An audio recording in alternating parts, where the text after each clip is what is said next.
السلام علیکم۔ محمد حنیف نجم۔ تمنا ہے کہ دنیا میں کچھ کام کر جائیں، تمنا ہے کہ دنیا میں کچھ کام کر جائیں، ہو سکے تو خدمت اسلام کر جائیں۔ سچے مسلمانوں اور اچھے پاکستانیوں، آئیے سب سے پہلے اپنے پیارے آقا حضرت محمد صلی اللہ علیہ وسلم پر درود شریف پڑھتے ہیں۔ صلی علی نبینا صلی علی محمد صلی علی شفیعنا صلی علی محمد۔ سچے مسلمانوں اور اچھے پاکستانیوں، آج ہم بات کریں گے اپنے پیارے آقا حضرت محمد صلی اللہ علیہ وآلہ وصحابہ وسلم کی ایک حدیث کو پڑھیں گے اور اس پر غور کریں گے، سوچیں گے کہ ہم اپنے آقا کی بتائی ہوئی باتوں پر کتنا عمل کر رہے ہیں اور کیا کرنا چاہیے۔ تو آج کا فرمان مصطفیٰ صلی اللہ علیہ وآلہ وسلم، جو دوسروں کو نقصان پہنچائے اللہ اسے نقصان پہنچائے گا، اور جو دوسرے کو تکلیف دے اللہ تعالیٰ اسے تکلیف دے گا۔ حدیث کی کتاب کا نام ہے سنن ترمذی، حدیث نمبر 1940 1940۔ تو سچے مسلمانوں اور اچھے پاکستانیوں، اس حدیث شریف میں اللہ تعالیٰ کے پیارے محبوب حضرت محمد صلی اللہ علیہ وآلہ وسلم فرما رہے ہیں کہ جو دوسروں کو تکلیف پہنچائے گا یعنی دوسروں کو نقصان پہنچائے گا، اسے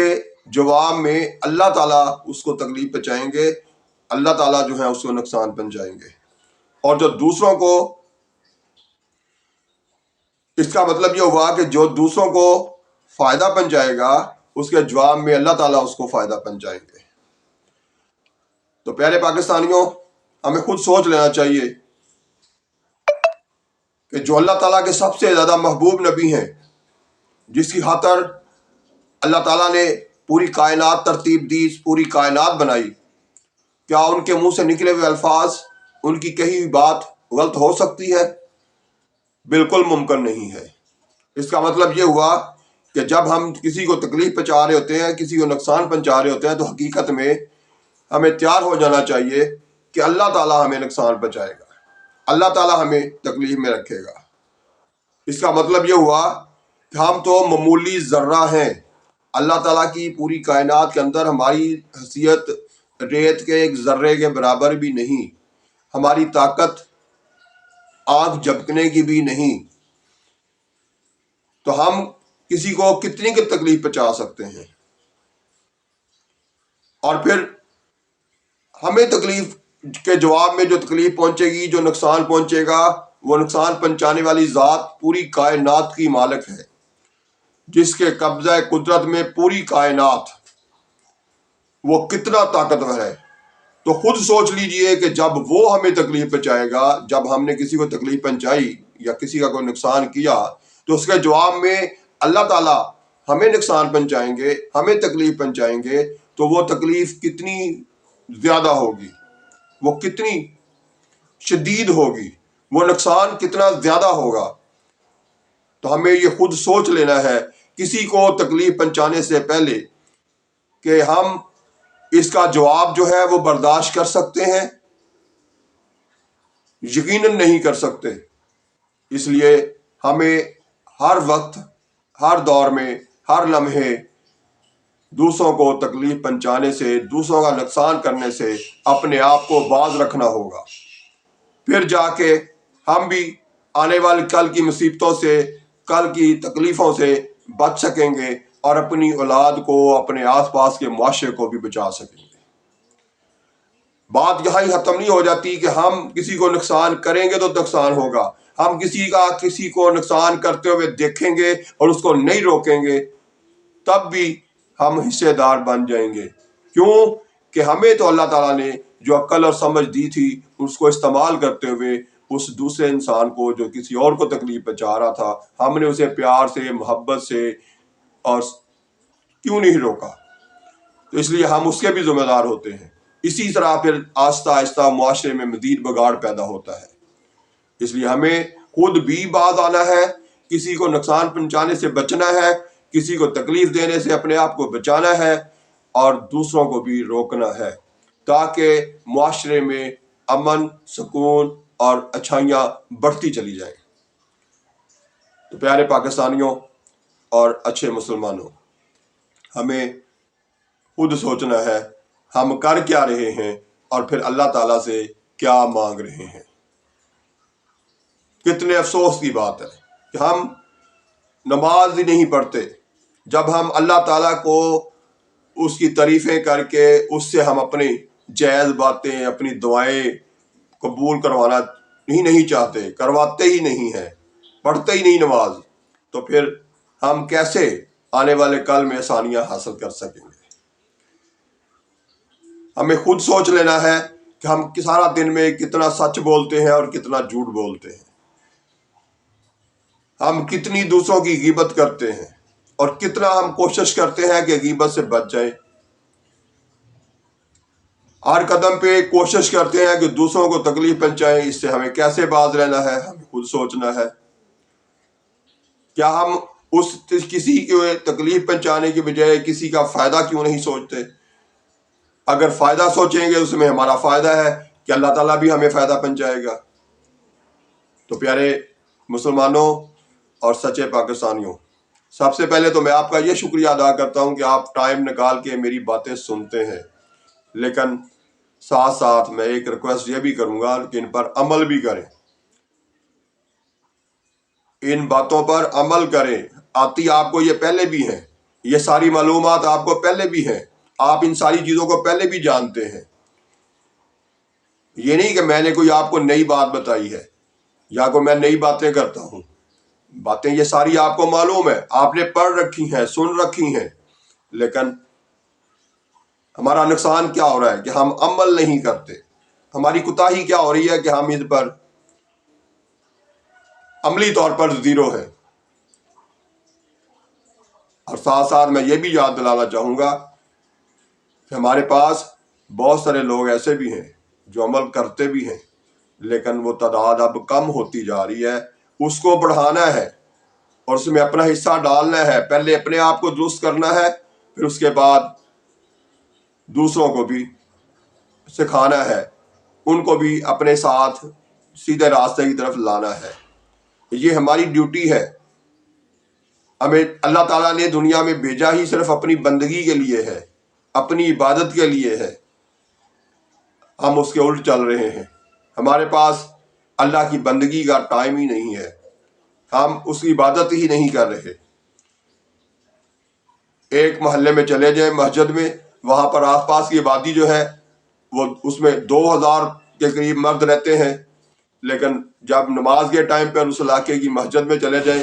تو اس کے اندر ہمیں 25 سے 30 نمازی ملتے ہیں۔ یہ ہمارا حال ہے کہ جو مسلمان ہونے کے بعد سب سے پہلا فرض جو ادا کرنے کو کہا گیا اور جو ہمارے اوپر ڈیوٹی لگائی گئی وہ اللہ تعالیٰ کی عبادت ہے، نماز پڑھنا ہے، اور اس میں ہم اس قدر کاہلی اور سستی کا مظاہرہ کر رہے ہیں، حقیقت میں نالائکی کا مظاہرہ کر رہے ہیں کہ ہم نماز ہی نہیں پڑھتے۔ کتنے افسوس کی بات ہے یہ کہ نماز فجر کے لیے اگر کوئی اٹھاتا ہے تو الٹا اس کو ڈانٹ ڈپٹ ہو جاتی ہے۔ گھر میں بڑا بزرگ جو ہے وہ چھوٹوں کو اٹھاتا ہے تو اسے الٹا اس پر ناراضگی کا اظہار ہوتا ہے، حالانکہ ہونا یہ چاہیے کہ اس کے ہاتھ چومیں، اس کا شکریہ ادا کریں، اس کو مہربانی کہتے ہوئے جلدی سے اٹھیں اور اٹھ کے نماز پڑھیں، ہونا یہ چاہیے، لیکن ہم اس کے الٹ چل رہے ہیں۔ تو میرے پیارے پاکستانیوں، ہمیں اپنے آپ کو بدلنا ہوگا، تب اللہ تعالیٰ کی نعمتوں سے سرفراز ہو سکیں گے۔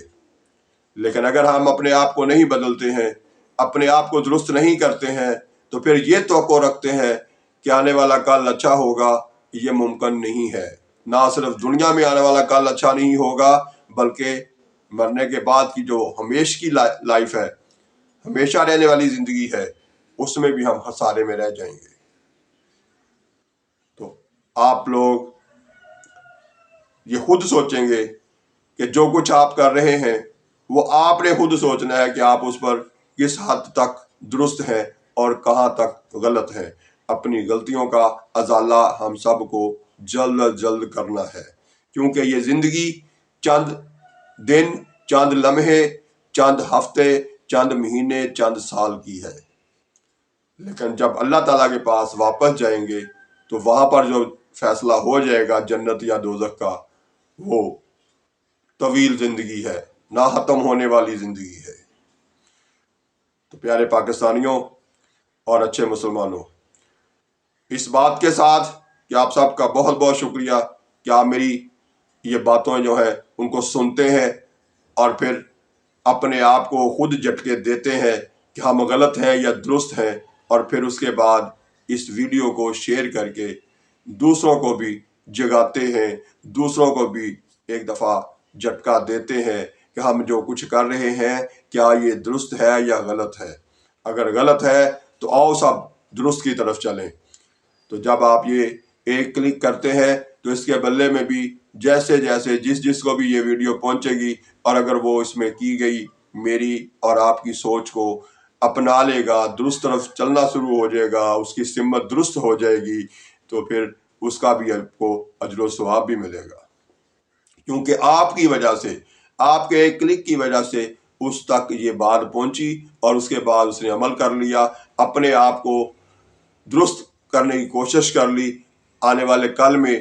ایسی تکلیف، ایسا نقصان جو ہم دوسروں کا کرتے ہیں، دوسروں کو تکلیف دیتے ہیں، اس سے اگر ہم بچ گئے تو یقیناً ہم نے بہتر معاشرہ بھی ترتیب دے لیا، اللہ کو بھی راضی کر لیا، اور سب سے بڑھ کر بات کہ اپنے پیارے آقا حضرت محمد صلی اللہ علیہ وآلہ وسلم کو بھی راضی کر لیا۔ تو پیارے پاکستانیوں، ہمیں ڈٹ جانا ہے، درست راستے کی سمت کا تعین کریں اور اس پر ڈٹ جائیں، اور اپنی کوشش، اپنی سعی جو ہے وہ جاری رکھیں، تاکہ آنے والے کل میں ہمارا خاندان، ہمارا محلہ، ہمارا علاقہ، ہمارا شہر، ہمارا صوبہ اور ہمارا پیارا وطن پاکستان ترقی کی طرف چل نکلے، اور درست سمت میں چلتے ہوئے پوری قوم ایک مضبوط اور ایک مناسب، یعنی اپنے آپ کو درست راستے پہ رکھنے والی قوم بن جائے۔ تو پیارے پاکستانیوں، اس بات کے ساتھ کہ اللہ تعالیٰ آپ کو ہر جگہ اپنی حفاظت میں رکھے، اور آپ کو اللہ تعالیٰ جو ہے وہ ہر جگہ پر کامیابیوں سے نوازے۔ اللہ حافظ۔ پاکستان زندہ باد۔